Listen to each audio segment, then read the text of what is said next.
When disaster strikes and desperation sets in on your neighbors, friends, and strangers you've already met, your resources could be targeted. Retaining what you need to see you through a disaster is paramount, but nobody wants to turn people out into the fires or storms or chaos, knowing they have no hope of survival. Still, you can't take in everyone who comes to your door. It's possible that you can't take in anyone at all, but is there something you can do to help your fellow human survive another day in a disaster? In a recent video, I covered the issue of how people will react when no help is on the horizon. Now in this video, I'll discuss the conditions of giving, and we'll construct what some people would call a blessing bag, a handout bag, or a hand-up bag. I like to call them a hand-up kit because it's just enough to give someone a hand in the worst of situations. Your hand-up kit, it doubles as an emergency evacuation bug-out kit for you as well. You can't give someone who shows up at your door everything, but you can give them enough to give them hope in even the direst of circumstances. Hope is the one thing that can help us through the darkest of times. Please consider subscribing to our newsletter by clicking on the link in the description and comment section below. If you enjoy this video, please subscribe and click the like button to help the channel grow. Up front, it's crucial to establish that giving after natural disaster has to have some conditions to maintain your operational security or OPSEC. This isn't to say that your giving is quid pro quo, a favor or advantage granted or expected in return for something. Now that's a trade.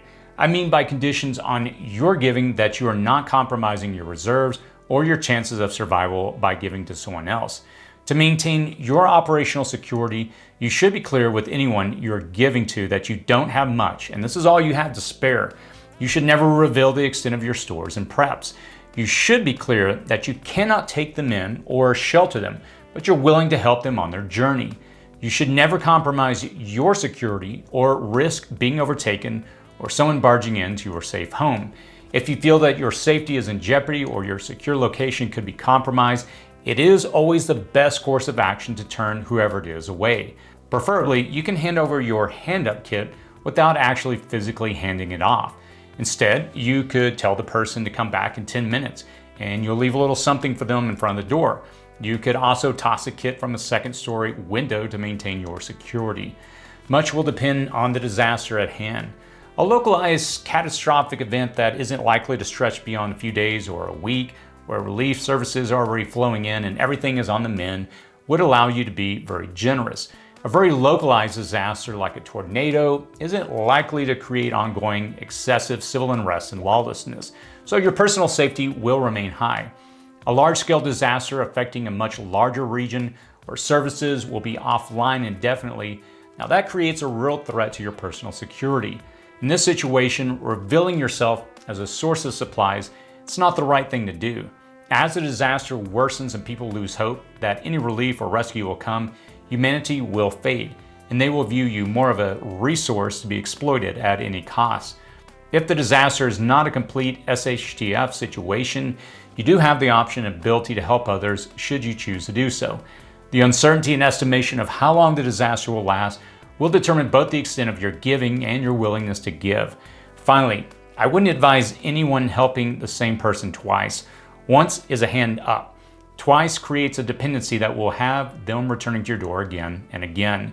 Assuming that you're in a position to help someone else and send them on their way with a better chance of survival, I recommend the following hand-up kit. Hand-up kit. The container that your kit is in should have utility. I recommend either a 5-gallon bucket like those available for under $5 at your local hardware store, or a used backpack that you're looking to repurpose. The pail or bucket with a lid can carry water later or poured out waste. A gamma seal lid is preferable, otherwise do make sure that the lid can easily be removed without additional tools, something like a reusable easy peel lid. Whomever you give this to will find value in this container. With anything challenging to use or cook, you should also include a slight note of directions. You don't want the person returning. So let's cover the items in this kit. Water or a means of filtering water. Either a few bottles or cans of water, a few emergency packets of water, water purification tablets for water purification, a Silcock key, or even a mini Sawyer or live straw can provide someone with the means to hydrate themselves through a disaster. There's a difference between water in hand and water that can be acquired through purification or filtration. Providing both actual water and the means to purify or filter water covers all the basics. You may also want to print out some basic instructions on obtaining water. Food and sustenance. For this, I recommend long-term Mylar stored rice, beans, dried fruits, oats, hardtack, bouillon cubes, or high-calorie food bars. Think of it as enough to get a person through 72 hours. Believe it or not, many people can't cook either rice or beans, so you might also want to print out and store in the food basic preparation instructions. For sustenance or continued ability to acquire and use food, you might also want to include a small fishing kit with a local map of ponds and lakes. You could include a small printed guide of edible wild plants in the area. This will depend on the area in which you live, but the ideal is to provide the person with a means to acquire other food sources away from you and your generosity. Finally, consider a small cooking pot and a few utensils or a cheap camping cook set designed to be compact and lightweight. A manual can opener with instructions will help a person with long-term survival. You can also include canned goods in your kit only if you plan on cycling them out and keeping them fresh, as they can expire and eventually explode. Fire. Something as simple as a lighter packaged in a Ziploc baggie along with some basic kindling is enough to help someone light a fire in the disaster's aftermath. Though you will probably need to provide instructions, a 9-volt battery in a Ziploc baggie then packaged with steel wool in a large pill container or vitamin bottle is another easy to light fire medium. If you've never lit a fire with a 9-volt and some fine steel wool, you should try it. The nice thing about this method is that the steel wool can be completely immersed in water before you try to light it, and it will still burn with the touch of a battery. Hence the need to secure the 9-volt battery in a Ziploc away from the steel wool.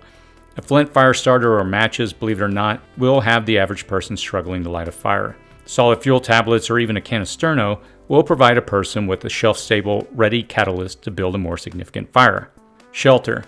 Exposure to the elements is how most people die after a catastrophe. I always think of shelter as the external structure in the garments we clothe ourselves in to protect ourselves from the elements.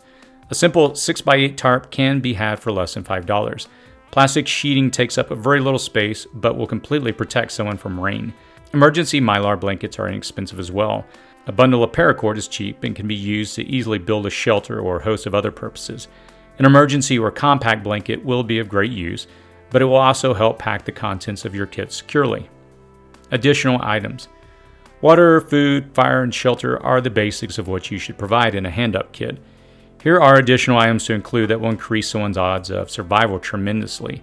A few trash bags and Ziploc bags will provide a multitude of waterproof and water contaminant uses. A fixed blade, pocket knife, multi-tool, or even a razor box cutter will allow for cutting. Sunscreen and insect repellents are helpful as well.